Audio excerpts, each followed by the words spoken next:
یہ نکتہ سرگزشت ملت بیضا سے ہے پیدا،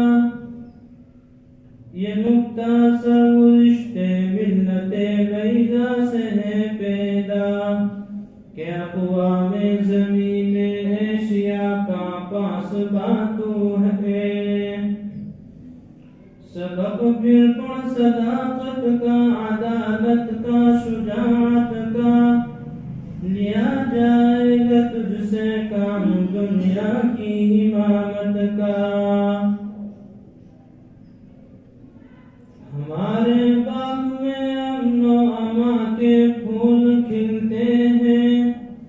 ہمارا کام ہے انسان کو انسان بنا دینا۔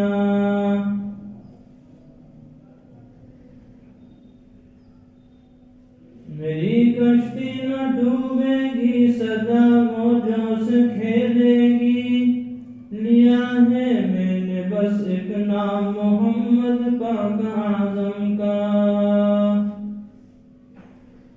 اللہم صلی علی سیدنا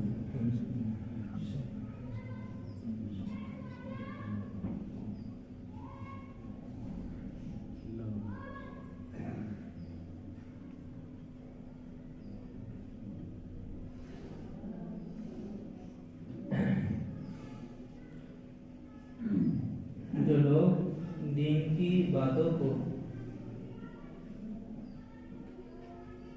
اچھے طریقے سے سن کر اور اچھے طریقے پر عمل کریں، دنیا میں ان کا یہ فائدہ ہوگا کہ ان کا جو عمل جو وہ ادا کر رہے ہیں وہ ان کی زندگی سے اتر جائے، ادا ہو جائے، اور آخرت میں اس کا سب سے بڑا فائدہ یہ ہوگا کہ اللہ اس اچھی بات کے سننے پر جو عمل کیا صحیح طریقے پر، اللہ اس کو اس کا اجر واپس فرما دے۔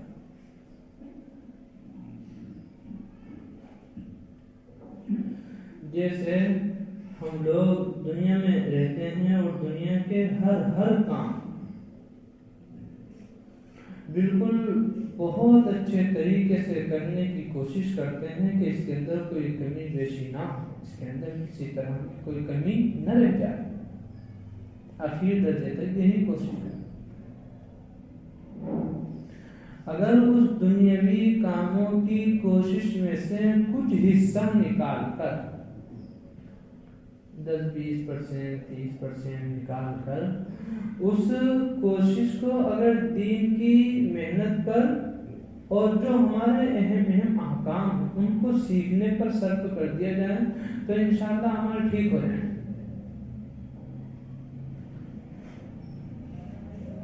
صحیح معنوں میں تو بات یہ ہے کہ ہم میں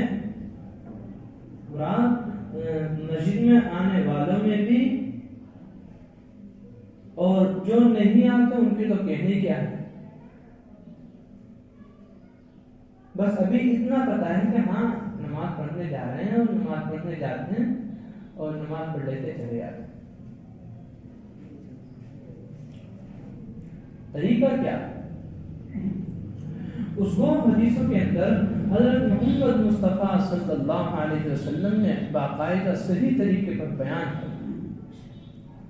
یہ بات تو اب سے تقریباً 22 دن پہلے، 1 مہینے پہلے بیان کرنے کی تھی جب نمازوں کا بیان چل رہا تھا، لیکن وہ بیچ میں بڑوں کے مشورے سے اور بڑوں کی ہدایت کے وجہ سے قرآن کریم کے اوپر بات چیت کرنی پڑی۔ نماز کا طریقہ کیا ہے؟ اور یہی رک کر اس سے پہلے ایک بات یہ بھی سمجھ لو کہ نماز اللہ کی طرف سے ہمارے اوپر فرض ہے، لیکن اس فرض کے ساتھ ساتھ نماز بڑے سکون سے، اطمینان سے اس وقت پر نکال کر پڑھنے کی چیز۔ ایسا نہیں کہ بس جلدی سے جانا ہو جلدی سے آنا، جلدی سے جانا ہو جلدی سے آنا، ایسا نہیں۔ جب ہم اپنے کاروبار پر نکلتے ہیں، دکان پر، فیکٹری پر، فیری کرنے کے لیے، کوئی اور کاروبار کرنے کے لیے، تو کیا صبح ناشتہ جلدی کریں گے، کام جلدی کریں گے، جلدی سے نکلنے کی کوشش کریں گے، اور شام ہو جائے گی، عصر ہو جائے گی، آنے کی تیاری کریں گے، گراہک آ جائے گا تو رک جائیں گے، پھر تیاری کریں گے، پھر گراہک آ جائے گا تو رک جائیں گے، پھر گراہک آ جائے گا، پھر رک جائیں گے، تو کیا نفع ہو رہا ہے، تو ٹائم دے رہے ہیں۔ تو جب دنیا کے اندر رکنے پر، ٹائم دینے پر، وقت لگانے پر نفع دکھائی دے رہا ہے، تو ایسے ہی ہم اس بات کو سمجھ لیں کہ جب ہم اللہ کے گھر میں اللہ کے احکام کی ادائیگی کے لیے وقت دیں گے، آرام سے دیں گے، تو اللہ اس کو بے حد نفع دے کر ہمیں واپس فرمائے۔ اللہ کی ذات پر یقین کامل بنا۔ کیوں؟ اس لیے کہ جب یہ دنیا کی چیزیں عارضی سب فنا ایک دن ختم ہوگی، یہاں تھوڑا وقت لگانے پر نفع دکھائی دے رہا، اور جو اللہ ہے ہمیشہ رہے گا، سب ختم ہوں گے، اللہ کی ذات باقی رہے گی، تو کیا اس کی طرف سے نفع نہیں ملے؟ فرمایا ضرور لگا۔ اس لیے ہم اپنے عمل کو صحیح کرنے کی کوشش نہیں فرما رہے، اگر کوشش میں لگ جائیں، ہم ارادہ کر لیں کہ ہم 4 رکعت نماز 4 منٹ میں پڑھ لیتے ہیں، 5 میں پڑھ لیتے ہیں، آج سے ہم اس کو 6 میں کریں گے۔ کیوں؟ آرام سے، اطمینان سے، رکوع، سجدہ، قومہ، جلسہ، تحیات، قاعدہ اولا، قاعدہ آخرہ، آرام سے ادا کریں گے، تو کیا ہوگا؟ پھر اس کی برکت سے اللہ اعمال کو صحیح طریقے پر کرنے کی فکر دل کے اندر پیدا کرتا ہے، اور جب ہمارے اندر یہی بات پیدا ہو جائے گی کہ بس جانا ہے، حاضری دینی ہے، عادت ہو گئی ہے، عادت کے مطابق چلے جانا، آ جانا، تو پھر عمل تو ادا ہوگا، لیکن عمل سنت نبی کے مطابق ادا نہیں ہوگا۔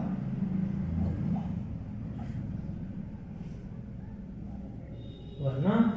نمازوں کا دیکھو حال صحابہ اکرام کی، جب کہہ دیا تکبیر تحریمہ اللہ اکبر، دنیا ختم کر دی۔ اب کون ہے؟ دائیں دیکھو تو آخرت دکھائی دے رہی، اوپر سے اللہ دیکھ رہا، قبر کی منزل سامنے ہے، آخرت کے مکانات منزلیں سامنے ہیں، صراط سامنے ہیں،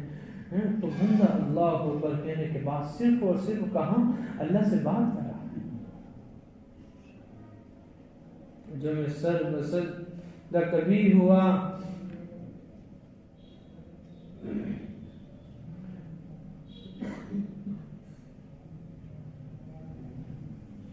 تو اللہ تعالیٰ نے ہمیں اور تمہیں اور ساری کائنات کے اندر بسنے والے انسانوں کو اپنی طرف سے اور اپنے محبوب صلی اللہ علیہ وسلم کی طرف سے یہ طریقہ عطا فرمایا۔ نماز کا طریقہ کیا، اس کو سمجھو، نماز صحیح ہوتی، اور اس کا طریقہ سب سے آسان یہ ہے کہ آپ حضرات توجہ کے ساتھ دیکھیں اور توجہ کے ساتھ سمجھیں۔ مثلا ہمیں فجر کی نماز پڑھنی ہے تو آرام سے پہلے کم سے کم مسجد میں ہم اس وقت پر پہنچ جائیں کہ ہمیں نماز بجماعت مل سکے۔ اور ایک اور خاص میں آپ کو بتا رہا ہوں کہ فجر کی سنتوں کا اہتمام گھر پر کیا جائے تو اس سے بہت بڑا نفع ہوگا۔ گھر پر وضو کیا، گھر پر وضو کرنے کے بعد آرام سے سنتیں پڑھی اور آ کر جماعت کے ساتھ مسجد کے اندر نماز پڑھی، بہت بڑا نفع ہوگا۔ اس کی ایک برکت علماء نے لکھی کہ اللہ رزق کی برکتیں عطا فرمائے گا، اور گھروں کے اندر جو آج کے دور میں گھر کے اندر بگاڑ، فساد، لڑائی جھگڑے یہ جو پائے جا رہے ہیں، اللہ ان سنتوں کی برکت سے وہ چیز بھی ختم فرمائے۔ حضرت مولانا پیر فقیہ ذوالفقار نقشبندی رحمۃ اللہ علیہ نے اس طریقے پر بیان کرا، تو فجر کی نماز پڑھنی ہے تو آؤ اور نیت باندھ۔ اس کا طریقہ یہ کہ جب ہم نیت باندھنے کے لیے تیار ہوں تو اپنے یہ دونوں ہاتھ کعبے کی طرف کو نماز پڑھتے ہیں تو ہم اپنے دونوں ہاتھوں کو، انگلیوں کو اپنی حالت پر رکھیں، نہ تو ان کو کشادہ کرے جاتے ہیں اور نہ ہی مل کے رکھیں، بلکہ ان کو اپنی حالت پر چھوڑو، اور چھوڑنے کے بعد اپنے ان ہاتھوں کو کانوں تک لے کر جائے، اور ہمارے یہ ہاتھ یہ ہتھیلی قبلے کی طرف ہونی چاہیے، اور قبلے کی طرف انگلی کر لی، ہتھیلی کر لی، اور اس کے بعد میں اپنے ہاتھوں کو کانوں تک لے کر جائیں گے، اور کانوں تک لے جانے کے بعد ہتھیلی کعبے کی طرف رکھیں، اور رکھنے کے بعد رکھیں گے اللہ اکبر، نیت باندھیں گے ناف سے نیچے، سنڈی سے نیچے۔ نیت باندھنے کا طریقہ کیا ہوگا؟ بیان فرمایا کہ نیت باندھنے کا طریقہ یہ ہوگا کہ یہ اس طریقے سے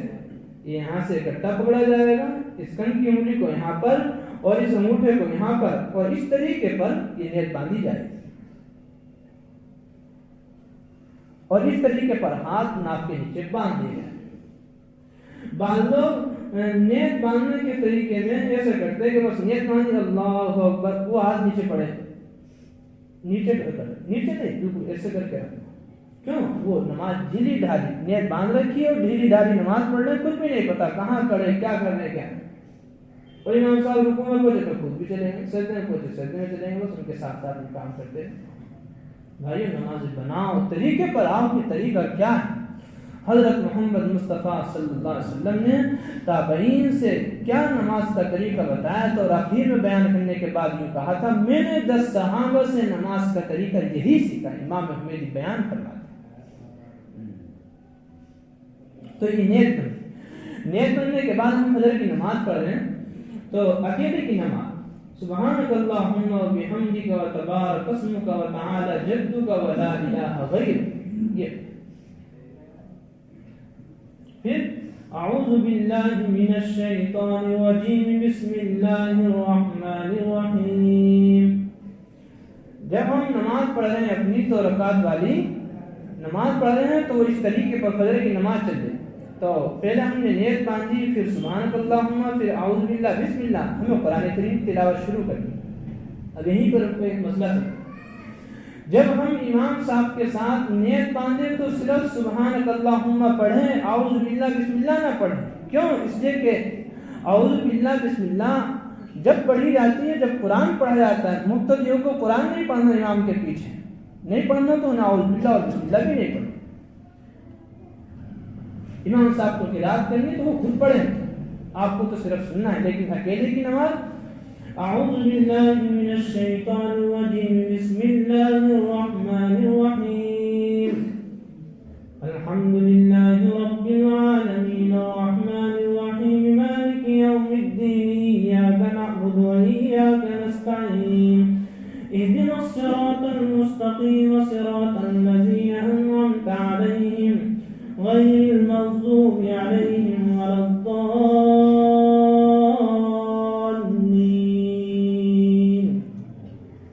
تو